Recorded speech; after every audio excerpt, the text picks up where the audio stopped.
আইন শৃঙ্খলা যেটা নষ্ট হয়ে যাচ্ছে, একদম ললেসনেস হয়ে যাচ্ছে, মানুষ ঘর থেকে বেরোতে পারছে না, সাধারণ মানুষ এখন মানে অতীব আপনারা তাদের রক্ষা করেন। রাষ্ট্রপতির ক্ষমতা দেখাতে বাধ্য করবেন না। ক্ষমতা দেখাতে বাধ্য করলে সবার আগে শেখ হাসিনাকে দেশে ফিরিয়ে আনবো। আমি আপিল করলে জাতিসংঘ মানতে বাধ্য, কারণ শেখ হাসিনার পদত্যাগের দলিল কারো কাছেই নেই।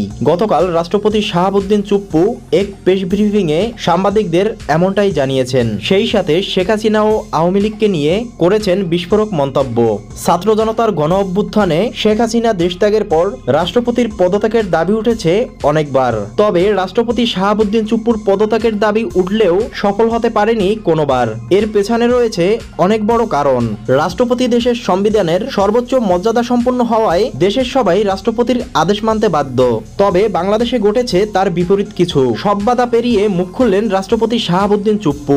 তিনি বলেন, রাষ্ট্রপতির ক্ষমতা দেখাতে বাধ্য করবেন না। ক্ষমতা দেখাতে বাধ্য হলে সবার আগে শেখ হাসিনাকে দেশে ফিরিয়ে আনবো। এছাড়াও তিনি আরো বলেন, আরেকবার রাষ্ট্রপতির পদত্যাগের দাবি উঠলে শেখ হাসিনাকে দেশে আনতে বাধ্য হব। আমি আপিল করলে জাতিসংঘ মানতে বাধ্য, কারণ শেখ হাসিনার পদত্যাগের দলিল বা প্রমাণ কারো কাছেই নেই। প্রিয় দর্শক, দেশের এই পরিস্থিতি আপনি কিরকম দেখছেন জানিয়ে দিন কমেন্ট বক্সে।